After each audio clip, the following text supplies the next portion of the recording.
Bapak Ibu, saudara-saudari terkasih, Tuhan Yesus dalam Injil hari ini berbicara antara lain tentang kasih sebagai tanda pengenal, atau mungkin semacam KTP-nya orang Kristen, orang Katolik.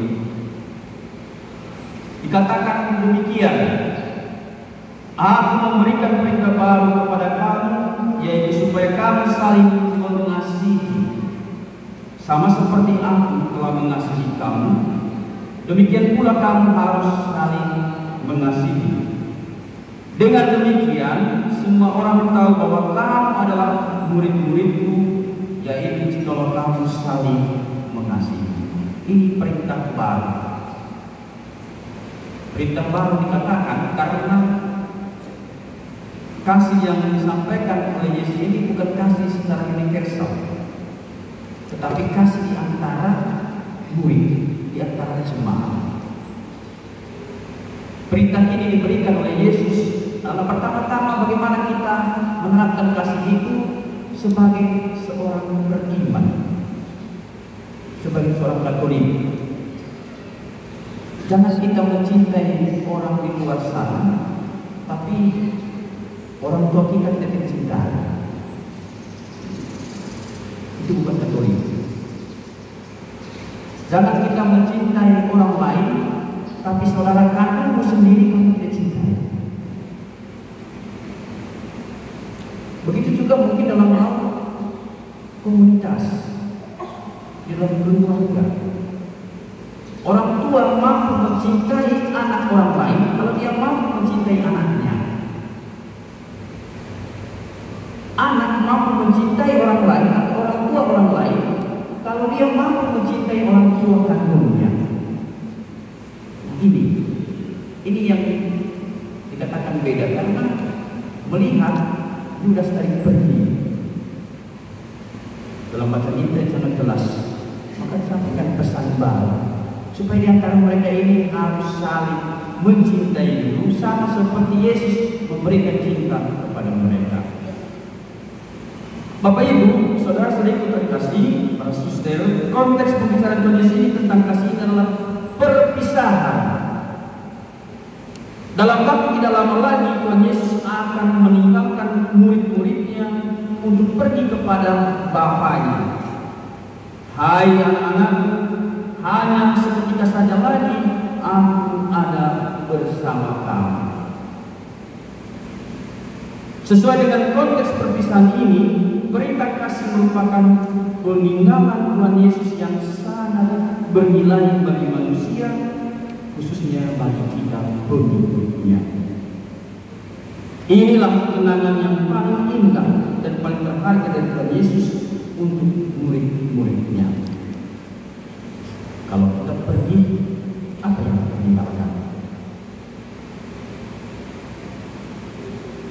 Mengapa Tuhan Yesus meninggalkan perintah kasih menjelang dia berangkat ke surga atau naik ke surga? Dia mau supaya kepergiannya masih meninggalkan sesuatu yang berharga bagi orang-orang, terutama bagi para muridnya. Mungkin kita masih terngiang ataupun ingat pepatah lama yang mengatakan gajah meninggalkan ganingnya, singa atau harimau meninggalkan belangnya.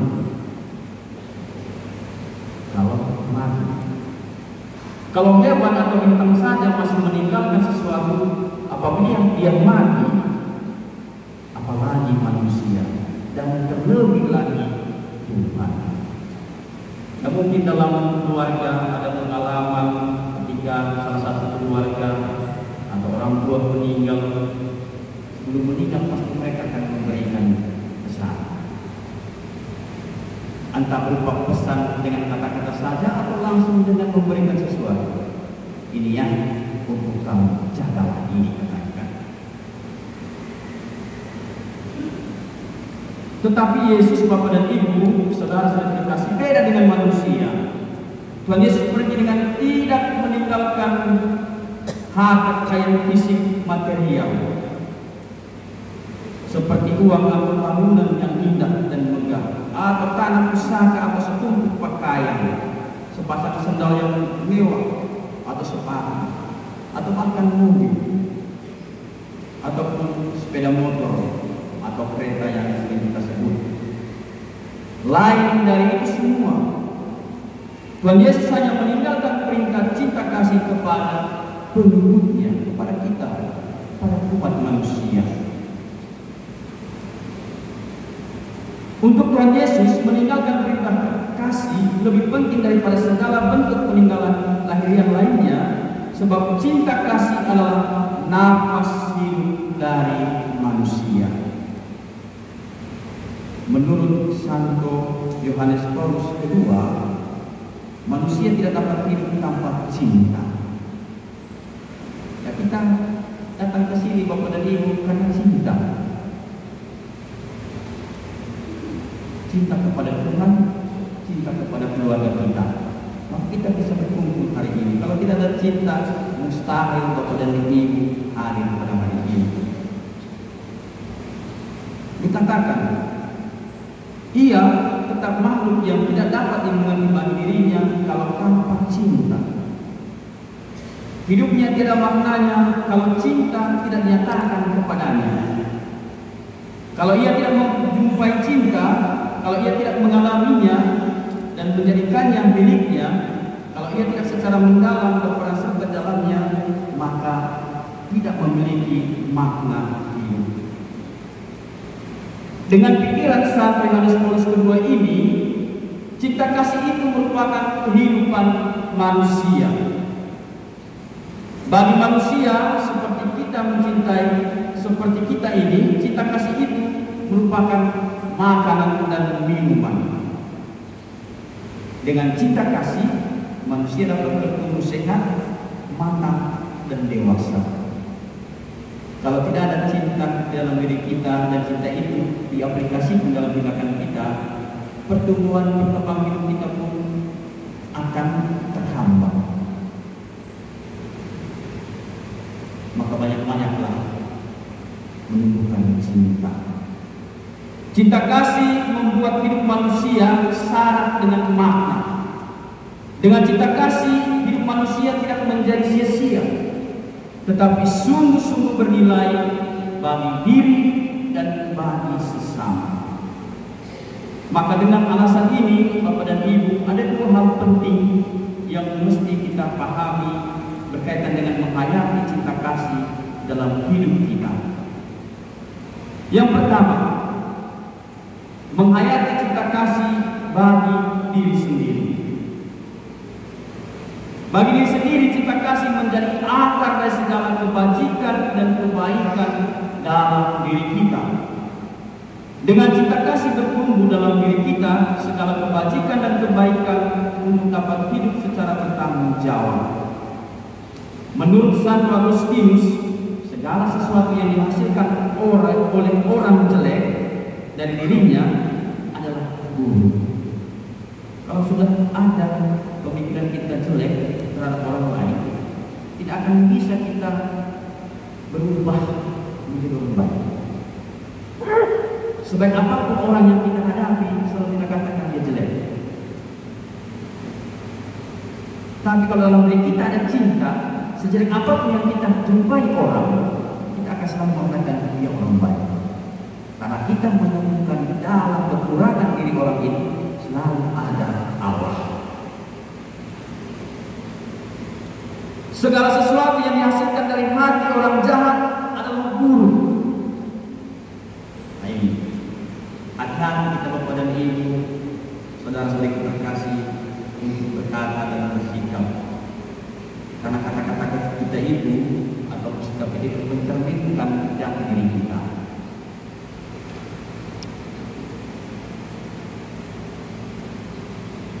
Di sanalah harta buruk itu berada. Sebaliknya, ini yang mesti kita miliki. Segala sesuatu yang dihasilkan dari hati orang baik adalah baik. Sebab di sana, di dalam hatilah terdapat harta yang baik. Di Di antara kemungkinan baik dan jahat, cinta kasih membuat hati dan hidup manusia baik. Sebab cinta kasih adalah kebajikan ilahi atau ikatan sempurna dalam diri manusia. Sebab itu cintailah dan lakukan apa saja yang engkau mau. Apabila engkau diam, diamlah karena cinta kasih. Apabila engkau berbicara, bicaralah karena cinta kasih. Apabila engkau menegur, menegurlah karena cinta kasih. Apabila engkau memaafkan, maafkanlah karena cinta kasih. Biarkanlah cinta kasih berakal di dalam dirimu, karena dari akar cinta kasih tidak dapat tumbuh yang lain selain yang baik. Bapak Ibu, saudara-saudari terkasih, di samping upaya ke dalam diri sendiri, cinta kasih juga harus bergerak keluar. Jadi itulah makna dari kata Katolik ini ya Bapak dan Ibu, saudara-saudari terkasih. Kebaikan-kebaikan itu jangan menjadi konsumsi pribadi. Jangan itu untuk diri sendiri, tetapi ketika kebaikan itu kita alami, kita bagi, kita sharekan, entah melalui sikap kita, entah melalui partisipasi kita, ataupun melalui media yang berguna bagi kebaikan kita itu untuk orang lain. Maka dikatakan upaya selain upaya dalam diri sendiri, cinta kasih juga harus bergerak keluar, sehingga hidup kita menjadi cerita atau kenangan yang indah bagi orang-orang lain. Gerakan keluar dari cinta kasih dapat diwujudkan dalam dua hal. Yang pertama dikatakan solidaritas, partisipasi, dan yang kedua upaya perdamaian. Sebagai suatu kebajikan, solidaritas bukanlah suatu perasaan keharuan yang sama-sama atau rasa sedih yang dangkal atas ketidakberuntungan begitu banyak orang, baik yang dekat maupun yang jauh. Jadi perlu kita pahami Bapak dan Ibu, solidaritas kita sebagai orang Katolik tidak bersifat pasif, tapi aktif. Ketika kita menemukan orang yang membutuhkan pertolongan di dalam kehidupan bersama, jangankan di lingkungan, di dalam keluarga saja. Mungkin entah adik atau abang butuh pertolongan, anak butuh pertolongan, ada kepekaan ini. Jangan kita hanya terharu orang di sana musibah, kita menangis, hanya menangis saja kan? Waduh, hanya menyesal atau kesal, tidak. Tapi ada gerakan yang aktif, bukan soal besar perbuatan kita itu, tapi bagaimana sikap kita itu untuk menunjukkan sikap aktif atau berpartisipasi. Jadi katakan sebaliknya, itulah suatu ketetapan hati yang kokoh dan berkanjang untuk membaktikan diri demi kesejahteraan umum. Ya, contoh kecil mungkin pastor singgung tentang gereja kita ini kan, bukan soal besarnya 2.500.000 kewajiban kita sebagai umat Katolik di gereja paroki ini, tapi bagaimana hati kita memberi dari ketiadaan kita itu, pelan-pelan kita beri dan semakin nyaman kita di gereja ini. Ya, mungkin kadang kita belum beri sudah protes kan. Jadi bagaimana kita di dalam kekatolikan kita itu, partisipasi kita itu terus bertumbuh.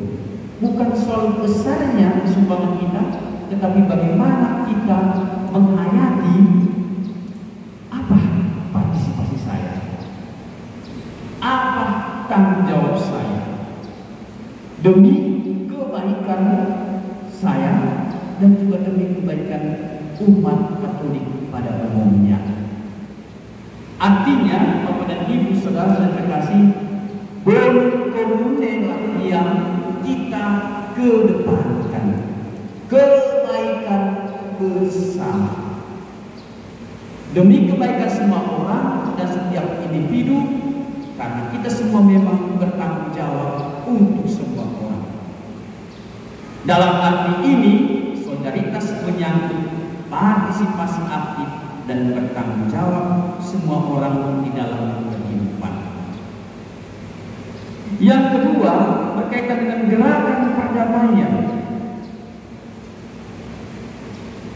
Gerakan cinta kasih dalam wujud gerakan perdamaian artinya adalah kita hidup solidaritas dalam bertumbuh dengan baik. Apabila setiap kita orang beriman tidak bisa tinggal bersikap acuh tak acuh. Bapak dan Ibu saudara terkasih, inilah yang menjadi keprihatinan kita bersama. Sense of belonging, rasa memiliki zaman ini sangat kurang. Itu yang membuat kepekaan itu makin kurang. Cobalah perhatikan, ya mudah-mudahan kita yang hari di sini di keluarga kita masing-masing, sense of belongingnya, rasa memiliki itu, baik anak, orang tua itu tinggi. Maka tingkatkan itu. Ketika kita memiliki rasa kepekaan itu ada, dengan serentak partisipasi kita dalam hal apapun itu bertumbuh juga. Tapi kalau kita sense of belonging kita rasa memiliki ketika kita dipercayakan entah di keluarga, di gereja, di tempat kerja tidak ada, kasih dan cinta itu akan berubah. Maka Bapak Ibu saudara saudari terkasih, kita hendaknya menjadi pangeran perdamaian. Kita sebagai umat dipanggil untuk menjadi ratu atau raja perdamaian di tengah keluarga, gereja dan masyarakat. Kita harus mampu memikul sendiri tugas pelayanan kita, membawa perdamaian baik melalui pertobatan hati, keadilan, serta cinta kasih, yang semuanya itu merupakan dasar perdamaian yang tidak dapat diingkari. Inilah arti cinta kasih sebagai tanda pengenal kita orang Kristen, orang Katolik.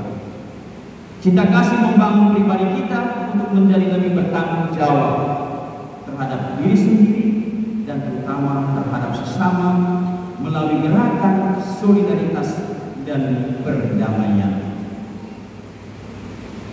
Menutup pemilih ini, saya membacakan sebuah kisah. Dalam sebuah perjalanan ada seorang pemuda terpaksa meminjam selai baju kemeja dari temannya. Di sebuah jalanan yang becek, ia tergelincir dan jatuh terkapar. Tangannya pun sampai terkilir. Seorang yang kebetulan lewat menolong dia berdiri untuk berusaha supaya dia mampu berdiri kembali.